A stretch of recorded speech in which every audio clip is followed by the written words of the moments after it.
The Galactic Academy was a place where students from many worlds came to learn. The academy stood like a giant shining tower on a green moon, filled with voices of hundreds of different species. There were students with scales, students with fur, some with wings, and some that looked almost like shadows. Among them were a small group of humans. They did not look strong compared to the others, and they were often the subject of whispers and jokes.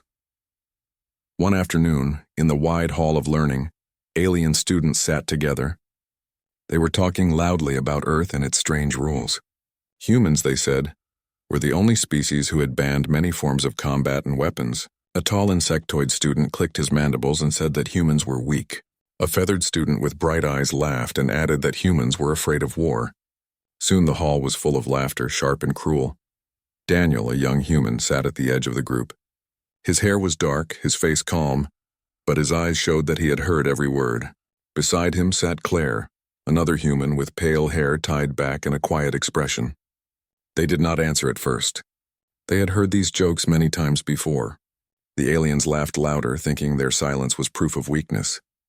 Vaitok, a reptilian student taller than all others, stood up. His scales shone green under the lights. He turned his sharp eyes to Daniel. "Tell us, human," he said in a rough voice. "Why does your kind fear the old weapons? Why do you hide from them as if they are ghosts? Are you too soft to fight?" His words were met with more laughter, and several alien students clapped their claws and hands in approval. Claire lowered her head, trying not to show her anger. Daniel remained still. He did not rise to the insult. Instead, he spoke with a steady tone that cut through the noise. "We do not fear weapons. We banned them for a reason. You laugh now, but it is because you do not understand." The laughter grew louder. The insectoid clicked again. "We do not understand weakness," it said. The feathered student flapped its wings in mock fear. "Perhaps humans cannot even look at their own history without crying," it said. The aliens roared with amusement. Claire tried to speak, but her voice was drowned out.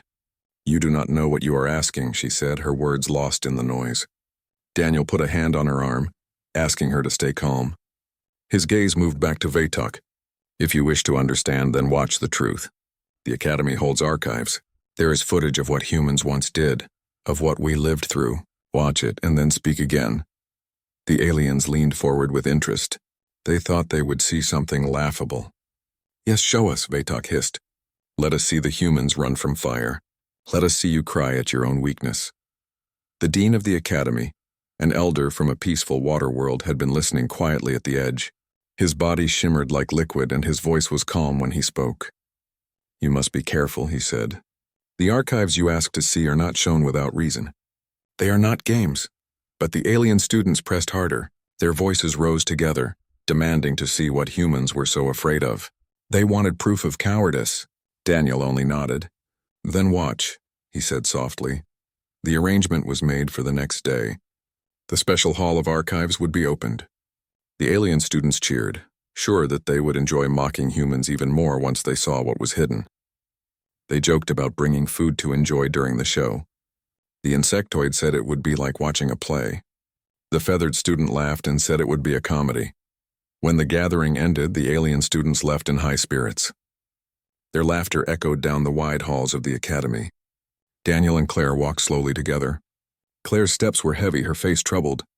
"They will not understand," she said. "They will laugh no matter what they see." Daniel's voice was low. "No, they will not laugh. Not after this." That night, the humans stayed silent in their small quarters.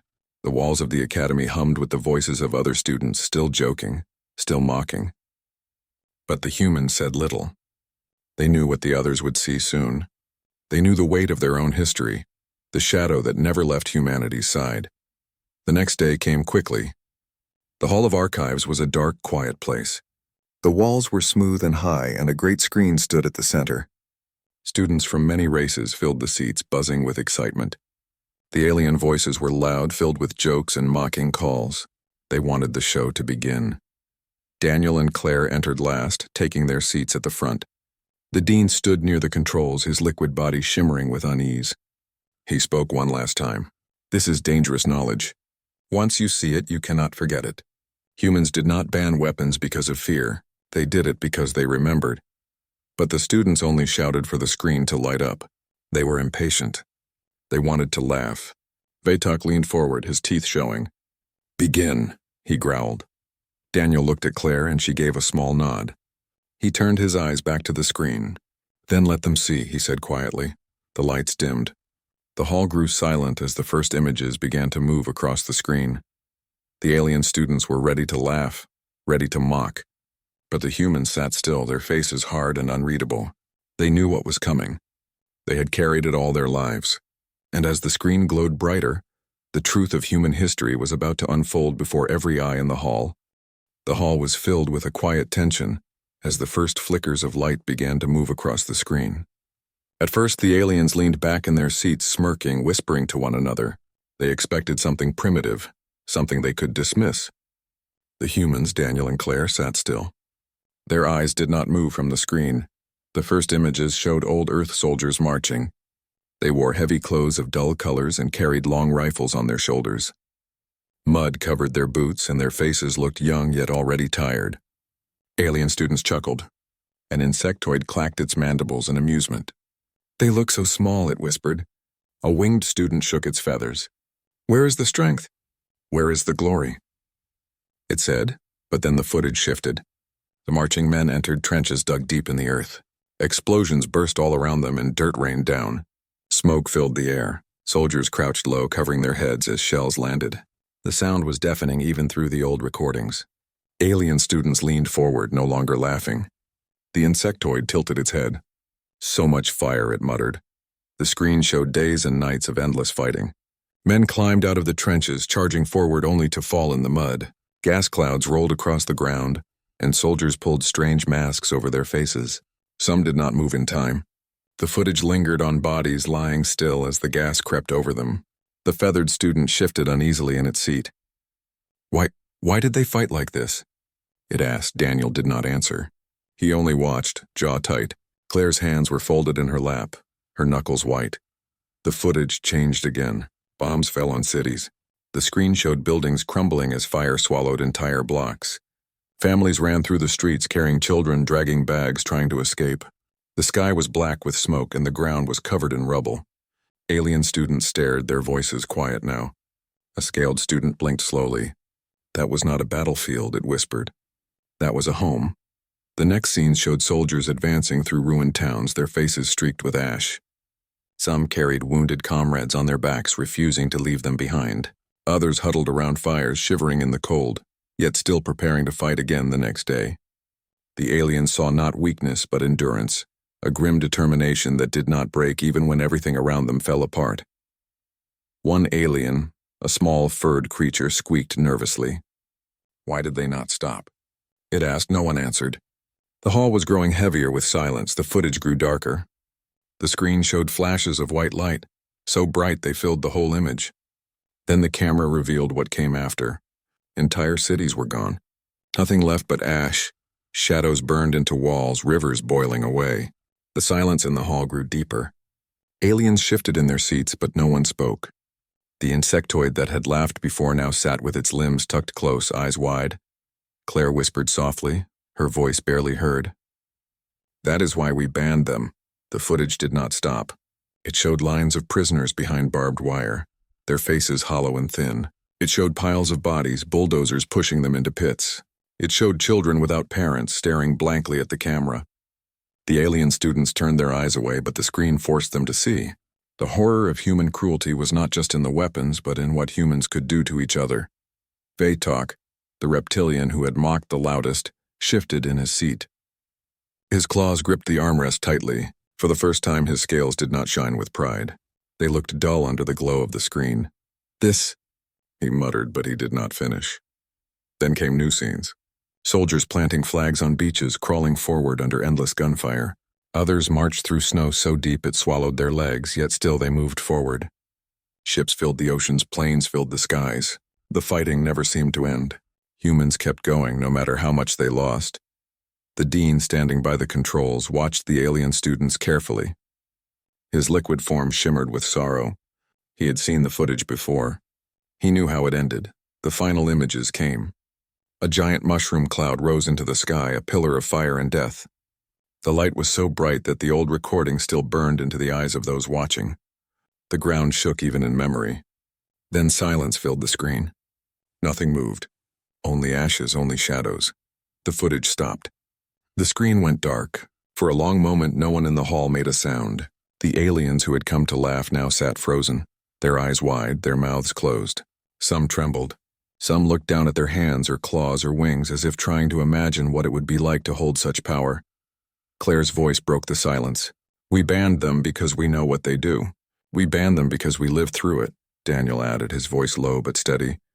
"You call us weak. You think we fear war. The truth is we do not fear war.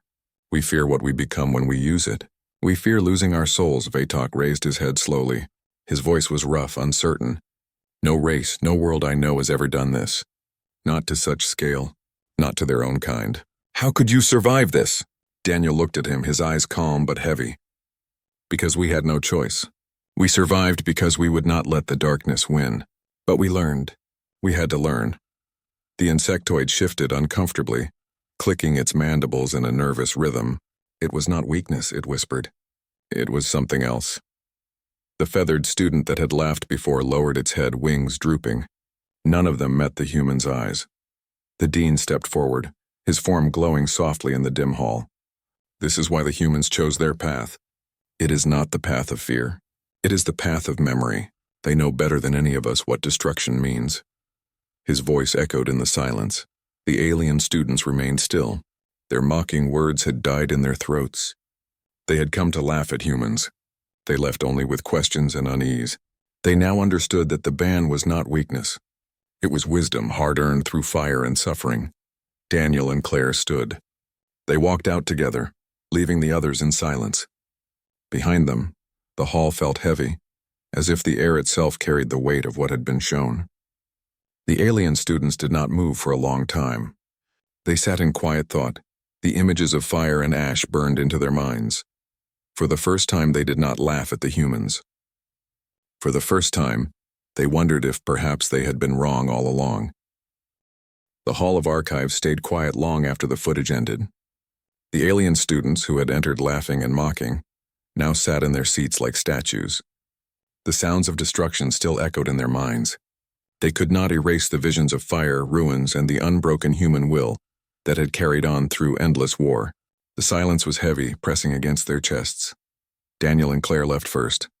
Their steps were steady, but their faces showed the weight they carried. They had known what the footage would do.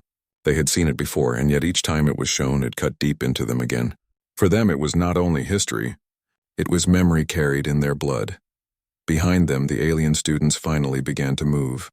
Whispers spread among them, but the whispers were not of jokes or laughter. They were questions, quiet and uneasy. "How did they live through it?" one voice asked. "How could they do this to each other?" said another. No one gave answers. Vatok, the reptilian who had mocked Daniel most loudly, stood slowly. His claws dug into the side of his chair. His chest rose and fell heavily. He looked at the empty doorway where Daniel and Claire had gone. His throat tightened, but he spoke. "I thought them weak," he said. "But no one weak could survive that." The insectoid shifted its long limbs, clicking softly. "They are dangerous," it whispered. "More dangerous than we knew." The feathered student fluffed its wings nervously. "And yet they stopped," it said. "They had power like no other. But they stopped." The dean, who had stood silently during the showing, finally spoke. His liquid form shimmered with light as he looked over the shaken group. "Now you see why the humans chose their path. You cannot mock what you do not understand. They turned away not because they were afraid, but because they had seen too much. They remember what you do not." His calm voice carried across the hall, and none dared to argue. The alien students left the archive in silence. Their footsteps echoed down the long stone corridors of the academy. The laughter that had filled the halls the day before was gone. Each student returned to their quarters, their thoughts heavy. The footage had planted seeds of fear, but also seeds of respect. Later that evening, Vatok found Daniel sitting alone in the garden of the academy. The garden was quiet, filled with soft glowing plants from many worlds. Daniel sat on a stone bench, his hands resting on his knees, his gaze far away. Vatok approached slowly, his heavy feet making the ground tremble. Daniel did not look up until the reptilian spoke. "I mocked you," Vatok said. His voice was lower than before, almost uncertain. "I thought you were cowards. But what I saw today?" He paused, his claws flexing. It was not cowardice. Daniel's eyes met his. There was no anger in them, only calm. No, he said quietly. It was survival, but it was also madness. That is why we stopped. Vatok sat down on the ground, the stone cracking slightly under his weight. Your people suffered more than any I have heard of, he admitted. And yet, you stand here still. How? Daniel looked at the glowing plants. Because we did not give up. Even when we should have. Even when it would have been easier. Humans hold on. That is our curse and our strength. Vatok was silent for a long time. Finally, he nodded once. I understand now, he said. I will not mock again. Elsewhere in the academy, other alien students spoke in hushed voices. The insectoid, once quick to laugh, now avoided the human's eyes. The feathered student wrote messages to its family, describing what it had seen, though it could not find the right words. The small furred creature stayed quiet, unable to shake the image of burned cities and endless fighting. Claire spent her evening in the library. She read old human books stored in the academy, her face calm but her heart heavy. A young scaled student approached her, his eyes uncertain. Human, he said softly. Is it true that your people built weapons that could destroy the world in moments? Claire closed the book and looked at him. Yes, she said simply. We built them. We used them. And then we swore never to use them again. The scaled student frowned, his tail curling. Why would anyone make such a thing? Because we were afraid, Claire said. Afraid of losing. Afraid of being destroyed. Fear drives creation as much as hope. But what we made nearly ended us all. That is why we remember. That is why we ban. The student bowed his head. I thought your kind strange. But now I think, perhaps you are wise. In the following days, the atmosphere at the academy shifted. Where once humans had been mocked openly, now silence followed their steps. No one laughed when they entered the dining hall. No one jeered during lessons. Instead, students watched them carefully with a mix of respect and unease. Some whispered to one another, wondering what else humans might be capable of. One evening, a debate class was held in the central hall. The topic was the role of weapons in peace. Before the showing, many alien students would have stood proud, boasting of their species' strength. But now the hall was quieter. The dean invited students to speak. Few volunteered. Finally, Claire rose. She walked to the front, her voice steady. Weapons do not make peace, she said. They make silence. True peace comes only when we choose it, when we set down the weapon even though we can still hold it. An alien voice rose from the crowd. It was the feathered student. And what if others do not set theirs down? Claire looked at them calmly. Then you protect yourself. But you never forget what the weapon can do. You never forget that using it is a choice, and every choice has a cost. The hall was silent after her words. The students listened, and though some still doubted, many nodded in thought. Vatok, who once mocked the humans the most, now defended them when others spoke harshly. You have not seen what they have seen, he told his friends. If they choose peace, it is because they earned the right to choose it. Daniel and Claire felt the shift.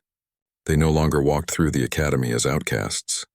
They were still human, still different, but now they were seen through new eyes, not weak, not cowards. Survivors who had turned away from darkness. But deep inside, both Daniel and Claire knew the truth. Respect was good, but fear could grow as well. The footage had planted both. They had shown the truth, and now the academy understood. Yet understanding came with a price. The other students now carried the same weight. The same images burned into their minds. And once seen, it could never be unseen. The humans had shared their history. They had shared their shadow. And the academy would never look at them the same way again. The academy's great tower rose high against the stars, its windows glowing with the colors of many worlds. For days after the showing of the footage, the mood around the academy had changed. Where once human students were mocked, now they were watched with quiet respect. No one laughed at them anymore. No one called them weak. But Daniel and Claire could feel that something new had taken root, something deeper than respect. It was caution, and perhaps even fear. Daniel walked through the dining hall one evening. The room was filled with alien students eating meals that smelled of spices, smoke, or strange herbs. Voices once filled with laughter grew hushed when he entered. Students looked at him, then quickly looked away. He carried his tray to a corner and sat alone. He ate quietly, but his eyes saw everything. He had been around soldiers before, and he knew the look of people who had been shaken by something they could not forget. Claire joined him a few minutes later, carrying her own tray. She sat across from him, her pale hair catching the soft light. She spoke quietly. They do not mock us anymore, but they do not treat us as friends either. Daniel nodded. It was always going to be this way, he said. Once they saw it, they would never forget. Claire frowned. Do you regret showing them? Daniel paused. He looked at the students across the hall, scaled, feathered, furred, and winged. They whispered together, some glancing toward the humans with unease. No, he said finally. They needed to know. They needed to understand why we made our choices, even if it means they fear us.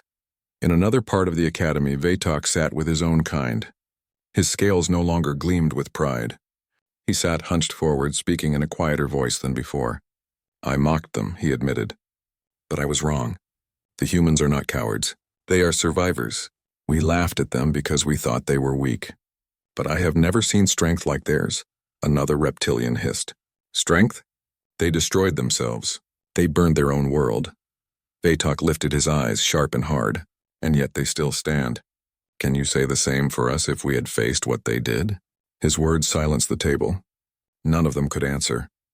The insectoid student who once laughed the loudest now avoided humans in the hall. It clicked its mandibles nervously whenever Daniel passed, lowering its head and saying nothing. The feathered student often sat in the library, staring at the walls, remembering the footage. They had weapons that could burn worlds, it whispered to itself. And they chose to stop. What kind of mind makes such a choice? The dean of the academy watched all of this with quiet eyes. He saw the change in his students. He saw how their view of humanity had shifted. He decided to call a special council, bringing students from many worlds together. The humans were invited as well. The council was held in the great circular hall at the heart of the academy.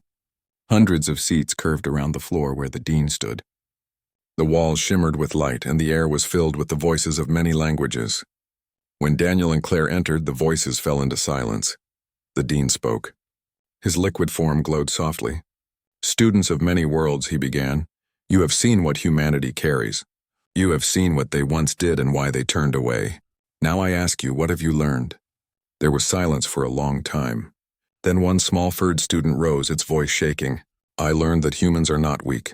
They know more pain than we ever will, and they live still. A scaled student stood next. I learned that weapons bring no glory, only ruin. If the humans ban them, perhaps we should listen. The feathered student spread its wings slowly. I thought them cowards. Now I see they are wise, but I fear them too. For if they ever turn back to that path, its words trailed off, leaving the thought unfinished. The dean nodded, his voice calm. Fear is natural. Respect is earned. But wisdom is what we must seek. He turned his glowing gaze to Daniel and Claire. You have carried your people's shadow into this place. What do you wish others to remember of it? Claire stepped forward. Her voice was soft but clear. Remember that we chose peace. Not because we were afraid, but because we knew what war cost. We chose it because someone had to. Daniel added. And remember that we are not what we were. We learned. We do not forget. That is our strength. The council ended with no more laughter, no more mocking. The alien students left quietly, each carrying the heavy weight of what they had seen and heard. Humanity was no longer a joke. Humanity was a warning. In the days that followed, some students began to approach the humans, not with mockery, but with questions. A young scaled student asked Daniel how humans could fight so long without giving up. Daniel answered, because even when we lose, we hold on. That is who we are. Another student with feathers of blue and gold asked Claire why humans rebuilt their cities after such ruin. She replied, because the only other choice was to vanish, and we do not vanish. We build again, even from ashes. Word spread through the academy. The humans were not weak, not cowards. They were something else, something the others could not name. Some called them survivors. Some called them cursed, but none called them weak anymore. One night, Daniel walked alone on the academy's outer terrace. The stars stretched wide across the sky, brighter than he had ever seen from Earth. He thought of the footage, of the endless wars, of the shadows burned into walls. He thought of the silence in the hall after it ended. He wondered if showing it had been the right choice. He knew the others now respected humans, but he also knew that respect was mixed with fear. He wondered which would last longer. Claire joined him, standing beside him in the starlight.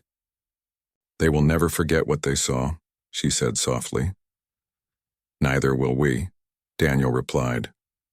She nodded. But maybe that is the point. Maybe they needed to see. Maybe they needed to know that peace is not weakness. Daniel looked out at the stars. Or maybe we just reminded them what monsters we can be. Claire's voice was firm. No, we reminded them what choice means. We reminded them that even monsters can choose another path.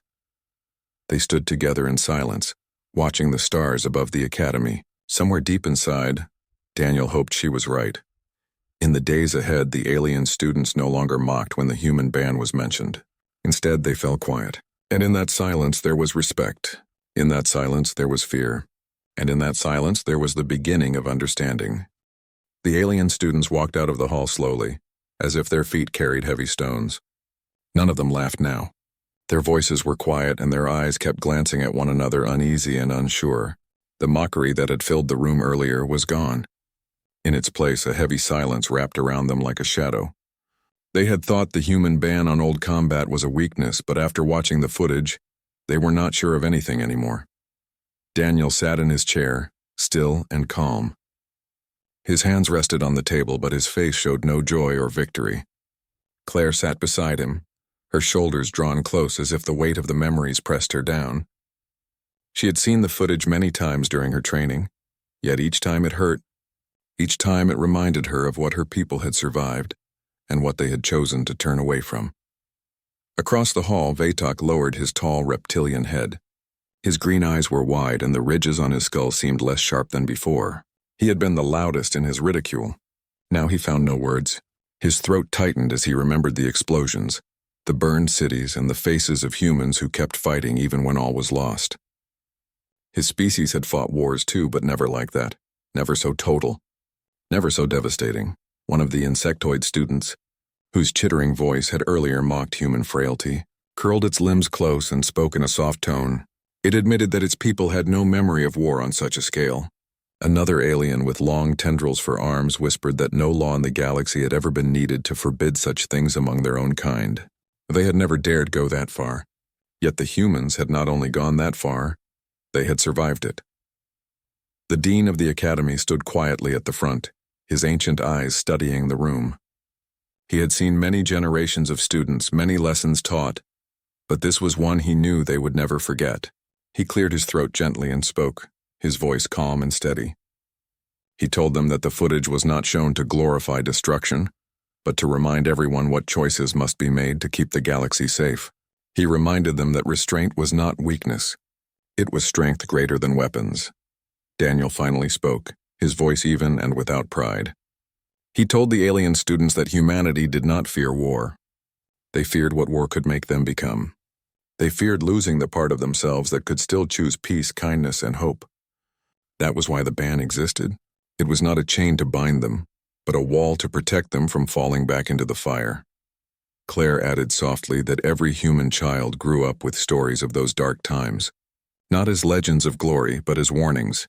She explained that the memories of those wars still lived in her people's blood, and the scars were carried forward so that no one would forget. Humans remembered, because forgetting would be the most dangerous choice of all.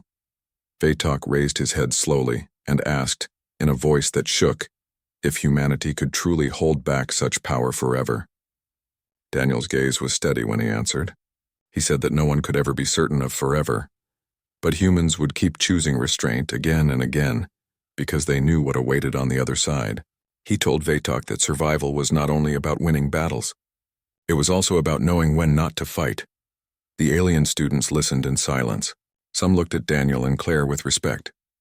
Others looked with quiet fear. The laughter they had once shared about humans now seemed cruel and foolish. They realized that humans were not weak because they banned those ways. They were strong because they had the courage to turn away from them. As the session ended, the students filed out of the hall in small groups. Their voices were low, their words heavy. Some admitted they had judged humans wrongly. Some wondered aloud if their own species would have survived such wars, or if they would have been destroyed. The insectoid whispered that maybe restraint was not weakness at all. Perhaps it was the only true strength. Daniel and Claire walked together through the corridors. They did not smile, but there was a quiet understanding between them. They knew the lesson had been learned, even if it had come with pain. Humans did not seek to frighten others. They only wanted others to understand why the ban mattered. It was a promise to themselves and to the galaxy. Later that evening, in the Academy's courtyard, small groups of alien students gathered beneath the stars. They talked about what they had seen.